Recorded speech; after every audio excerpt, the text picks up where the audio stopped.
भिखारी और व्यापारी। एक था भिखारी। रेल सफर में भीख मांगने के दौरान एक सूट बूट पहने सेठ जी उसे दिखे। उसने सोचा, ये व्यक्ति बहुत अमीर लगता है, इससे भीख मांगने पर ये मुझे जरूर अच्छे पैसे देगा। वो उस सेठ से भीख मांगने लगा। भिखारी को देखकर उस सेठ ने कहा, तुम हमेशा मांगते ही हो, क्या कभी किसी को कुछ देते भी हो?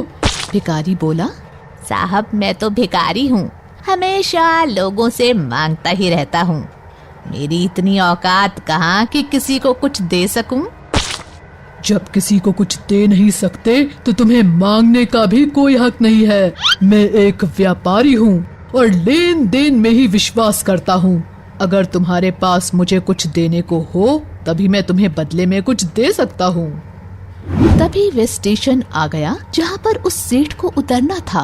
वो ट्रेन से उतरा और चला गया। इधर भिखारी सेठ की कही बात के बारे में सोचने लगा। सेठ के द्वारा कही गई बात उस भिखारी के दिल में उतर गई। वे सोचने लगा, शायद मुझे भीख में अधिक पैसा इसीलिए नहीं मिलता क्योंकि मैं उसके बदले में किसी को कुछ दे नहीं पाता हूँ। लेकिन मैं तो भिखारी हूँ, किसी को कुछ देने लायक भी नहीं हूँ। लेकिन कब तक मैं लोगों को बिना कुछ दिए केवल मांगता ही रहूंगा। बहुत सोचने के बाद भिखारी ने निर्णय किया कि जो भी व्यक्ति उसे भीख देगा तो उसके बदले में वो भी उस व्यक्ति को कुछ जरूर देगा। लेकिन अब उसके दिमाग में ये प्रश्न चल रहा था कि वे खुद भिखारी है तो भीख के बदले में वे दूसरों को क्या दे सकता है। इस बात को सोचते हुए दिन भर गुजरा, लेकिन उसे अपने प्रश्न का कोई उत्तर नहीं मिला। दूसरे दिन जब वो स्टेशन के पास बैठा हुआ था तभी उसकी नजर कुछ फूलों पर पड़ी जो स्टेशन के आसपास के पौधों पर खिल रहे थे। उसने सोचा, क्यों ना मैं लोगों को भीख के बदले कुछ फूल दे दिया करूं। उसको अपना ये विचार अच्छा लगा और उसने वहाँ से कुछ फूल तोड़ लिए। वो ट्रेन में भीख मांगने पहुँचा।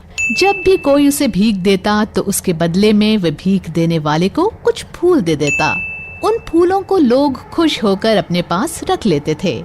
अब भिखारी रोज फूल तोड़ता और भीख के बदले में उन फूलों को लोगों में बांट देता था। कुछ ही दिनों में उसने महसूस किया कि अब उसे बहुत अधिक लोग भीख देने लगे हैं। वो स्टेशन के पास के सभी फूलों को तोड़ लाता था। जब तक उसके पास फूल रहते थे तब तक उसे बहुत से लोग भीख देते थे। लेकिन जब फूल बांटते बांटते खत्म हो जाते थे तो उसे भीख भी नहीं मिलती थी। अब रोज ऐसा ही चलता रहा। एक दिन जब वो भीख मांग रहा था तो उसने देखा कि वही सेठ ट्रेन में बैठे हैं जिनकी वजह से उसे भीख के बदले फूल देने की प्रेरणा मिली थी। वे तुरंत उस व्यक्ति के पास पहुंच गया और भीख मांगते हुए बोला, आज मेरे पास आपको देने के लिए कुछ फूल हैं। आप मुझे भीख दीजिए, बदले में मैं आपको कुछ फूल दूंगा। सेठ ने उसे भीख के रूप में कुछ पैसे दे दिए और भिखारी ने कुछ फूल उसे दे दिए। उस सेठ को ये बात बहुत पसंद आई। वाह क्या बात है, आज तुम भी मेरी तरह एक व्यापारी बन गए हो। इतना कहकर फूल लेकर वो सेठ स्टेशन पर उतर गया। लेकिन उस सेठ द्वारा कही गई बात एक बार फिर से उस भिखारी के दिल में उतर गई। वो बार बार उस सेठ के द्वारा कही गई बात के बारे में सोचने लगा और बहुत खुश होने लगा। उसकी आंखें अब चमकने लगीं। उसे लगने लगा कि अब उसके हाथ सफलता की वह चाबी लग गई है जिसके द्वारा वह अपने जीवन को बदल सकता है। वह तुरंत ट्रेन से नीचे उतरा और उत्साहित होकर बहुत तेज आवाज में ऊपर आसमान की ओर देखकर बोला, मैं भिखारी नहीं हूँ, मैं तो एक व्यापारी हूँ। मैं भी उस सेठ जैसा बन सकता हूँ, मैं भी अमीर बन सकता हूँ। लोगों ने उसे देखा तो सोचा कि शायद ये भिखारी पागल हो गया है। अगले दिन से वे भिखारी उस स्टेशन पर फिर कभी नहीं दिखा। एक वर्ष बाद इसी स्टेशन पर दो व्यक्ति सूट बूट पहने हुए यात्रा कर रहे थे। दोनों ने एक दूसरे को देखा तो उनमें से एक ने दूसरे को हाथ जोड़कर प्रणाम किया और कहा, क्या आपने मुझे पहचाना? नहीं तो, शायद हम लोग पहली बार मिल रहे हैं।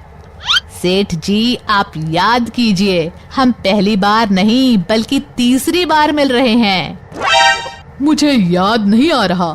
वैसे हम पहले 2 बार कब मिले थे? अब पहला व्यक्ति मुस्कुराया और बोला, पहले भी 2 बार इसी ट्रेन में मिले थे।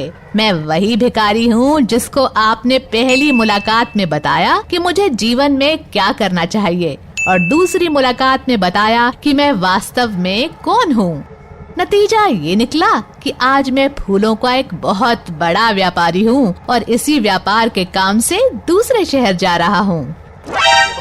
आपने मुझे पहली मुलाकात में प्रकृति का नियम बताया, जिसके अनुसार हमें तभी कुछ मिलता है जब हम कुछ देते हैं। लेन देन का ये नियम वास्तव में काम करता है। मैंने ये बहुत अच्छी तरह महसूस किया है, लेकिन मैं खुद को हमेशा भिखारी ही समझता रहा। इससे ऊपर उठकर मैंने कभी सोचा ही नहीं था, और जब आपसे मेरी दूसरी मुलाकात हुई तब आपने मुझे बताया कि मैं एक व्यापारी बन चुका हूँ।